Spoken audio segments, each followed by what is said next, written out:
Ahoj všichni, vítám vás u dalšího dílu ze série Just to Talk. A pojďme se teda rovnou asi povídat, já to asi nebudu nějak okecávat, protože už to prostě jsem ráda, že to konečně můžu natočit. A ten druhý díl bude tak nějak víc navazovat na ten první, kde jsem teda mluvila o tom, že mi přišlo, že Star Stable byl lepší. Jo, jako prostě každý má na to podle mě svůj názor, já mám na to názor, že mi prostě přišlo lepší a chybí mi staré SSO, ale jak říkám, každý má na to svůj názor, já nikomu ty názory neberu, tohle je pouze můj názor. Takže to bude navazovat tak nějak na sebe a chtěla bych tady zase zmínit nějaký věci, které starý Star Stable mělo a teď už to tady není. Nějaké jsou prostě lepší, nějaké jsou horší, jakože něco jsem ráda, že udělali jinak, něco zase jako bych klidně vrátila, ale řekla vám tady na to své názory. Okay, takže můžeme začít. Já si u toho budu dělat nějaký questy, jinak možná jste si všimli, že jsem si koupila toho nového koníka, chtěla jsem z toho sice udělat nakupovačku, ale kvůli jednomu koníkovi jsem mi nechtěla dělat nakupovačka a víc jsem si jich koupit nemohla, protože prostě nemám moc na to Starcoiny. Takže to jsem nechtěla a nechtěla jsem ani dělat aktulky z Camp Westernu, protože tam je moc lidí a já jsem vůbec ráda, že můj počítač to nějak zvládl, protože mám fakt dost na houby počítač. Každopádně hodně se mi ty koníci líbí a klidně na to můžu udělat samostatný Just Talk, jestli budete chtít, nějaký můj názor na ně a tak, ale hodně se mi teda líbí s tím ocasem, takže tak, ale asi si dalšího zatím nekoupím, no. Každopádně, jestli budete teda chtít, tak na to klidně udělám samostatný video. Vůbec by s tím teda nebyl problém. Každopádně, začneme teda povídat nějaký ty věci k tomu starému sosku. A já se k tomu teda jdu dělat nějaký ty questy. Takže, mám tady samozřejmě napsané na papírku všechno prostě k tomu, abych na nic nezapomněla. OK, bude se jezdit šampionát, že bych si zajela, místo bude ale extrémně sekat. Ale zase šampionát. Možná bych mohla, jenom kolik to je lidí. Se rychle podívám. To je hodně málo lidí. Tak to si zajdu. Možná ještě někdo přijde. Jakoby 5 minut, takže možná ještě někdo přijde. Jo. Já jsem něco zapomněla, počkat. Dobré, takže první teda věc, která tady dřív byla, a teď už to teda není, je, že jsme do chatu mohli psát česky. Myslím si, že každý, kdo už aspoň hraje tak 3 roky, no možná i 2 roky, tak už ví, proč se, no možná někdo, kdo hraje míň, jako jo, nevím. Myslím si prostě, že to ví spousta lidí, ten důvod, proč se nesmí psát nebo nemůže psát do chatu česky. Ale už je to zase nějakou dobu, je to 3-4 roky, možná je to díl, já už vůbec nevím, hele, já si to vůbec nepamatuju, je to docela dávno, co už je tady to, že se nesmí do chatu psát česky a mě to docela dost chybí. Jakože víceméně, teď už mi to až tak nevadí, dřív mi to teda vadilo víc, protože dřív jsem neuměla anglicky, teď už já s angličtinou nemám absolutní problém, víceméně se domluvím v angličtině. Každopádně teda stejně mě to jako štve, že prostě nemůžeme naším jako jazykem prostě psát, jenomže tak to prostě je. Je na to jistý důvod a nevím, nechci to tady asi v tom videu řešit, ale docela mě štve, že doteď vlastně, i když už to je takhle dlouho, nevytvořili nic, co by jako, kdy prostě by jako to stejně mohlo nějak fungovat a my mohli psát naším národním jazykem. Nevím, proč to prostě jako neudělají, proč to prostě neopraví, takže tohle mi přišlo na starém Star Stable lepší, ale samozřejmě chápu, že to museli udělat, že to není čistě, že to tady nechtěli, ale že to prostě museli udělat z jistých důvodů, ale jak říkám, je to dlouho a myslím si, že místo nových koňů by se mohli zaměřit na tady tyhle ty věci, protože přece jenom už to je dlouho a myslím si, že za tu dobu by to jako mohli už mít zmáknuté. A myslím si, že třeba i u nás v Česku, nebo prostě celkově je tady někdo, kdo by třeba tam chtěl pracovat a mohl by pro ně pracovat tak, že jim bude nějakým způsobem překladat ten Star Stable, nebo jak to mám říct, já prostě nevím. Vemte si Starshine, ten už je jako přeložený do češtiny, i když jako, no, ale to zase jako by není online novka, takže to jako víceméně je takový nějaký jako, že se to dá pochopit. Ale prostě chápeme, jo, nebudu to tady si víc rozkesávat, když tak si prostě najděte Napište si na YouTube o proč nemůžeme psát do chatu česky. Tohle tam prostě napište, vyjede vám video, prostě myslím, že víc videí na to je. Vyjede vám prostě nějaký videa, proč to prostě nejde, nějaký důvody a prostě bude to nějak, prostě to nějak poznáte. Takže tohle by byl teda první důvod. První fakt. Druhá věc, která je teď, která už teď tady není, jsem si všimla, a ani mě to nějak neomezuje, jelikož já mám lifetime, takže mě to nějakým způsobem neomezuje.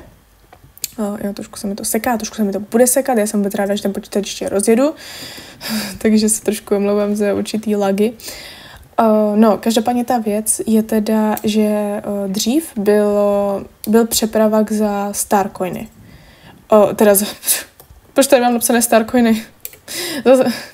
Ne za Starcoiny, to je doteď. Ale ne jako i za Starcoiny, i za Jorvik Shillingy je doteď, jo. Ale dřív jste mohli použít přepravák, jenom pokud jste měli Star Ridera. Pokud jste Star Ridera neměli, použít přepravák jste nemohli. Takhle to prostě bylo a pamatuju si to doteď, že v té době já jsem neměla Star Ridera, když tak se můžete podívat na moje první video, kde to vysvětluju, od jakého roku mám lifetime a takhle. A nevím, kdy to dali pryč, já vůbec nevím, já jenom vím, že moje kámoška si kupuje furt dokola Star Rider a když ho nemá, tak může normálně používat přepravák. Tohle je jediný, co teda vím. Každopádně, když já jsem teda dřív jako malá neměla Star Ridera, tak já jsem nemohla používat přepravák. A vždycky, když jsem šla do přepraváku, tak mi to napsalo, napsalo mi to něco prostě ve smyslu, že ho nemůžu použít, protože nemám prostě Star Rider. A tím pádem, když jste viděli, jak někdo jde do toho přepraváku, tak byl hrozně hustý, protože měl jakoby Star Rider a byl jste úplně jako on se má, on je hustý, on má Star Rider. Prostě v té době, když někdo měl Star Ridera, tak to bylo jako něco. Fakt to bylo prostě něco, to byl totální bůh, to prostě bylo úplně to. A úplně mě štve, že když nás bylo takhle málo, tak jsem nevyhrála ani jedno z těch 3 míst, ještě tady takhle udělám tohle, no to je hruza. Tak aspoň 5. No ale ne, že by to bylo něco lepší být 5. No nevadí. Nejsem poslední, to je hlavní. No, takže teď už teda nemusíte mít pro přepravák Star Ridera. Nevím, proč to tak bylo, nevím, proč to odstranili, proč to tak bylo, nevím. Jako ono stejně, když nemáte toho Star Ridera, tak ten přepravák asi ani moc nevyužijete, takže mi to nějak v té době netrhalo srdce, protože prostě jediný, kam můžete je Moodland Fort Pinta, takže byste furt jezdili Moodland Fort Pinta, takže to prostě stejně jako, jo. Ale nevím, jako stejně mi nedává smysl, proč to tak jako by muselo být, nevím, ale prostě tak bylo. Takže mě už to je teď jedno, jestli to je nebo není, jelikož mám lifetime, takže já už tohle to vůbec řešit nemusím nikdy.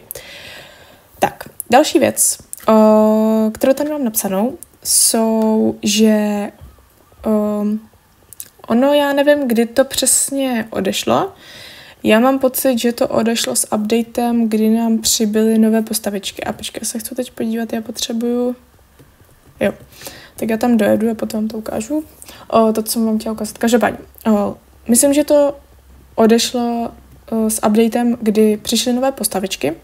A to je to, že naše jako postavičky, když jste třeba chtěli, aby kůň zpomalil, jakože jste dali prostě S-ko, nebo šipku jako dolů, prostě aby zpomalil, tak ty postavičky udělali takový prr.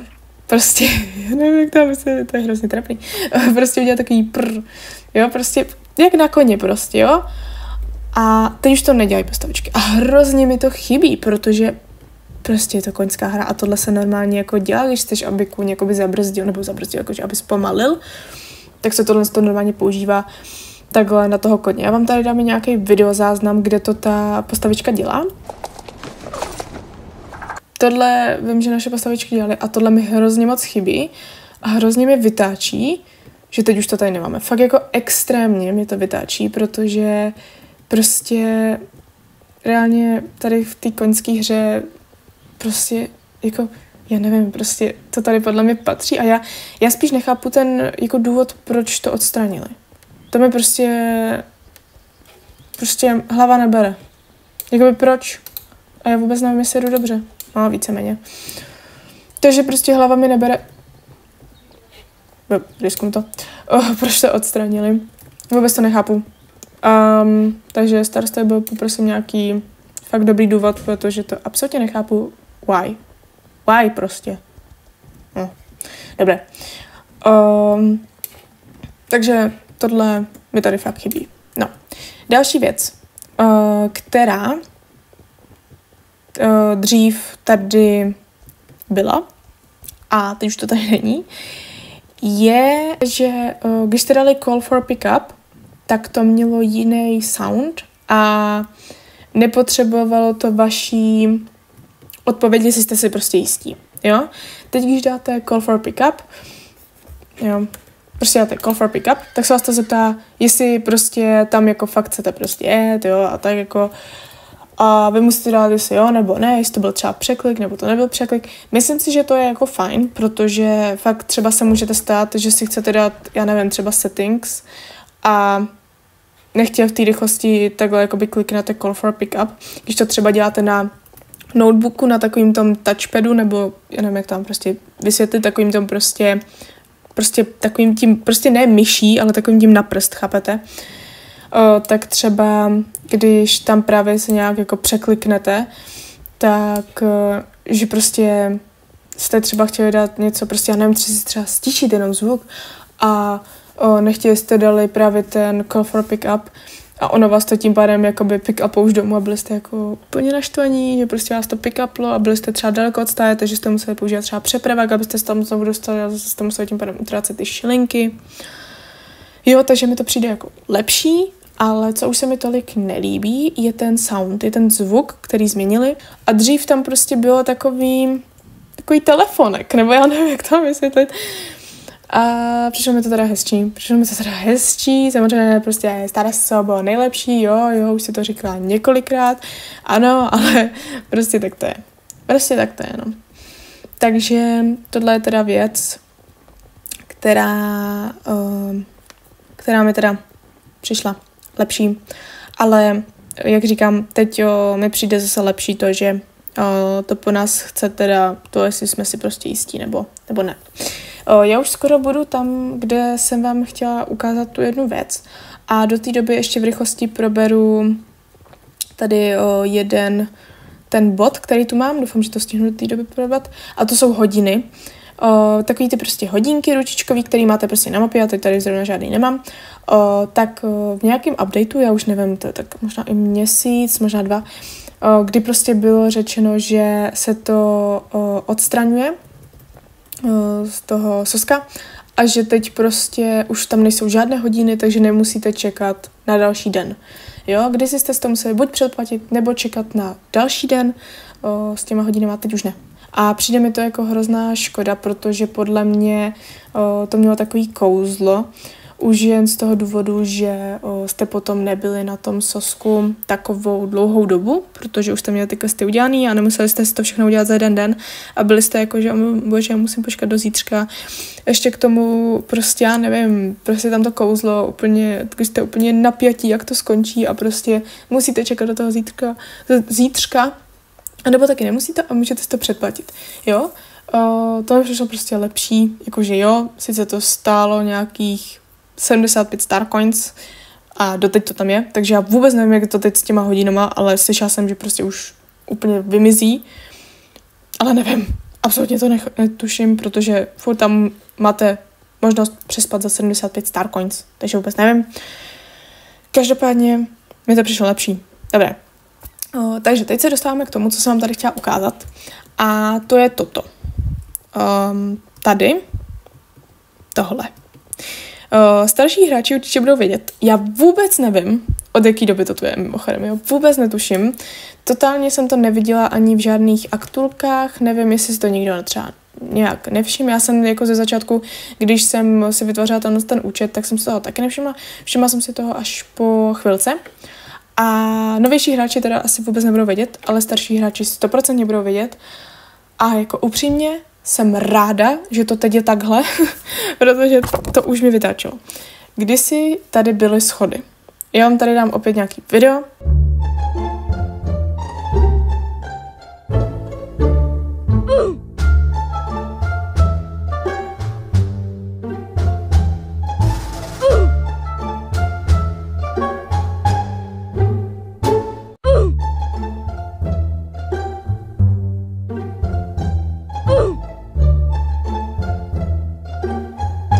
Byly prostě tady schody, prostě tady odsud vedly takovýhle prostě schody a bylo to tak příšerný, jak když jsem vždycky potřebovala si jet dolů, tak já jsem prostě jako doufala, že nějak v tom trysku úplně stihnu otáčet. Ne, prostě museli jste jet v klusu, možná tak v cvalu maximálně a prostě vždycky jsem se zasekávala, vždycky, když jsem jela třeba ve cvalu, tak vždycky, když jsem zatočila, tak už jsem byla prostě v tom zábradlí a už jsem se tam zasekávala. Já jsem byla tak ráda, když jsem konečně dojela dolů a radši jsem si tu Fort Pintu objížděla jakoby takhle, než abych tu měla chodit po těch schodech. Bylo to totálně hrozný. Totálně. A zároveň jste z těch schodů nemohli skočit, protože to prostě byla výška a ten kůň to prostě nezvlád a bylo to totálně na houby. Jo, teď je dobrý, že vy takhle si jdete dolů a tady hnedka si prostě takhle si jdete buď tu, a nebo tam. Jo, přijde mi to hodně lepší, že to teďkom takhle přidali. Konečně to napadlo, protože vím, že toto bylo extrémních několik let, takže já jsem ráda, že je to napadlo a trošku se teda divím, že je to napadlo. Pardon, nechci být hrozná. Takže se teda jako fakt divím. Každopádně jsem za to extrémně ráda a myslím si, že většina starších hráčů ten update ocenila, protože to bylo fakt příšerný. Nesnášela jsem to absolutně jsem to fakt nenáviděla, takže jsem fakt ráda, že to vymysleli takhle.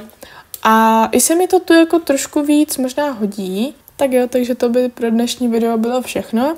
Já doufám, že se vám líbilo a můžete mi samozřejmě zase, jako v každém videu to říkám, napsat do komentářů, jaký další videa byste chtěli, protože já prostě nejsem moc nápaditý člověk a mám hrozně málo nápadů na videa.